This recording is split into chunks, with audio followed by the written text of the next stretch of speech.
کہ جن کا کرنا مطلوب ہے اور ان کا چھوڑنا حرام ہے، لیکن حج کی صحت کا اس کے اوپر دار و مدار نہیں ہے، حج کی صحت کا اس پر دار و مدار نہیں ہے، اس کو عمدن چھوڑنا جائز نہیں۔ اگر کوئی شخص عمدن اسے چھوڑ دے تو وہ گنہگار ہوگا اور اس پر ایک دم واجب ہوگا۔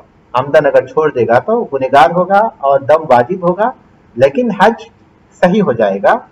اور اگر بھول کر چھوڑ دے یا جہلن یا نادانی اور لا علمی کی وجہ سے چھوڑ دے اور اس کو وہ دوبارہ نہ کر سکتا ہو، فوت ہو جائے اس سے، تو وہ گنہگار تو نہیں ہوگا، کیونکہ اس میں اس کی غلطی نہیں ہے، وہ بھول گیا تھا یا پھر اس کو علم نہیں تھا، لیکن اس پر ایک دم ہوگا، دم اس کو دینا ہوگا، لیکن اس پر گناہ نہیں ہوگا۔ جو عمدن چھوڑے گا اس پر گناہ بھی ہوگا، اس پر دم بھی ہوگا۔ جو بھول کر یا لا علمی میں چھوڑے گا اس پر گناہ نہیں ہوگا۔ اور سنت وہ ہے کہ انسان اس کی پابندی کرے گا تو اس کے ثواب میں اضافہ ہوگا، لیکن اس پر کوئی دم نہیں ہے اور اس کا حج قبول ہو جائے گا۔ یہ سنت فقہ کی سنت ہے، فقہ میں۔ لیکن سنت کی ایک تعریف وہ ہے جو ہم اصول حدیث میں پڑھ رہے ہیں، سنت ایک دوسری چیز وہ ہے جو ہم اصول حدیث میں پڑھ رہے ہیں، لیکن فقہ میں سنت عمل کا وہ حصہ ہے یا وہ اعمال ہیں جو کہ رکن یا واجب نہیں ہوتے، کسی بھی عبادت میں رکن اور واجب نہیں ہوتے، لیکن ان کا کرنا مطلوب ہے، ان کا کرنا مطلوب ہے، لیکن اگر کوئی شخص نہیں کرے گا تو اس کی عبادت قبول ہو جاتی ہے۔ تو ارکان الحج، حج کے ارکان کیا ہیں؟ الوقوف بعرفہ، عرفہ میں وقوف کرنا، یہ حج کا سب سے عظیم رکن ہے، اس لیے انہوں نے سب سے پہلے اسی کا ذکر کیا۔ اس کی دلیل قرآن مجید میں بھی ہے، جیسا کہ اللہ تبارک تعالیٰ نے فرمایا فَإِذَا أَفَضْتُم مِّنْ عَرَفَاتٍ فَاذْكُرُوا اللَّهَ عِندَ الْمَشْعَرِ الْحَرَامِ، جب تم عرفات سے لوٹو تو مشعر حرام کے پاس اللہ تبارک تعالیٰ کا ذکر کرو۔ تو عرفات میں جانا پھر وہاں سے لوٹنا، تو وقوف عرفہ کا قرآن مجید میں ذکر آیا ہے۔ اور حدیث میں اللہ کے رسول صلی اللہ علیہ وسلم نے فرمایا الحج عرفہ، ابو داؤد کی حدیث ہے الحج عرفہ، فمن ادرک لیلۃ عرفہ قبل طلوع الفجر من لیلۃ جمع فقد تم حج۔ عرفہ میں وقوف، حج عرفہ میں وقوف کا نام ہے، حج وقوف عرفہ کا نام ہے۔ جس شخص نے عرفے کی رات کو جمعہ کے دن فجر کے طلوع ہونے سے پہلے، جمع کا دن کون سا ہے؟ کس دن کو یوم الجمع کہتے ہیں؟ مزدلفہ، جمع کی رات، جمع کی رات کون سی ہے؟ مزدلفہ کی رات، کیونکہ وہاں سب جمع ہوتے ہیں، اس لیے اس کے ہم لوگ پڑھ چکے ہیں، لیلۃ الجمع بھی کہتے ہیں اس کو۔ تو رسول اللہ نے فرمایا کہ جس نے عرفہ کی رات کو جمع کی رات میں طلوع فجر سے پہلے، یعنی وہ رات 10 ذی الحجہ کی رات میں طلوع فجر سے پہلے پالے وقوف عرفہ کو، فقط تم حج، تو اس کا حج مکمل ہو گیا۔ تو اس کا مطلب یہ ہوا کہ 9 ذی الحجہ کی فجر سے لے کر 10 ذی الحجہ کی فجر تک اگر کوئی شخص وقوف عرفہ کا کچھ حصہ پالے گا تو کیا ہوگا؟ اس کا حج ہو جائے گا، ورنہ اس کا حج نہیں ہوگا۔ تو حج، وقوف عرفہ حج کا سب سے بڑا رکن ہے۔ اور دوسرا رکن مولوی رحمۃ اللہ علیہ نے ذکر کیا ہے وہ طواف الزیارتی، طواف زیارت، اسے طواف افاضہ بھی کہتے ہیں اور طواف الحج بھی کہتے ہیں، اور پھر اس کو طواف الرکن بھی کہتے ہیں، طواف الزیارہ، طواف حج، طواف الرکن اور طواف افاضہ۔ یہ طواف افاضہ جو وہاں سے لوٹنے کے بعد ہوتا ہے، عرفہ سے لوٹنے کے بعد ہوتا ہے، اس کی طرف اشارہ ہے، وہ لوٹنے کے بعد کا طواف۔ جی ہاں، یہ رکن ہے اور عظیم رکن ہے۔ اللہ تبارک تعالیٰ نے فرمایا وَلْيَطَّوَّفُوا بِالْبَيْتِ الْعَتِيقِ، اور ان کو چاہیے کہ اللہ کے اس پرانے گھر کا طواف کرے، اللہ کے اس پرانے گھر کا طواف کرے۔